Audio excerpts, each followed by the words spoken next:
வணக்கம் மீனம் ராசி நண்பர்களே, உங்க ராசிநாதனான குரு உங்களுடைய லாபஸ்தானத்தை பார்த்து கொண்டிருக்கிற இந்த காலகட்டங்களிலே தொழிலின் அடிப்படையிலே நீங்கள் நல்ல முன்னேற்றத்தை கொண்டு வருவீர்கள்.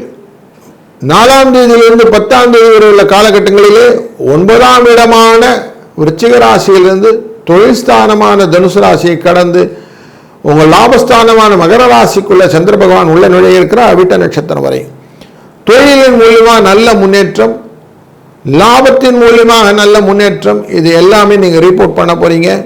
சந்தோஷம் நிறைய இருக்கும். சனி பகவானின் பார்வையும் குரு பகவானின் பார்வையும் தனுசு ராசியிலே இருக்கக்கூடிய காலகட்டங்களிலே சந்திர பகவான் செல்வதனாலே மனதிலே புதிய உற்சாகம் வரக்கூடிய சூழ்நிலை இந்த வாரத்தில் இருக்கிறது. அதனால் தைரியமாக பல காரியங்கள் நீங்கள் நல்லா செய்ய போகிறீங்க. 5, 6 என்ற அதிர்ஷ்ட எண்ணும் இந்த வாரத்திலே சங்கடஹர சதுர்த்தியும் உங்களுக்கு வரப்பிரசாதம், கடனை அடைக்கலாம், நன்மை உண்டாகும். வாழ்க வளத்துடன்.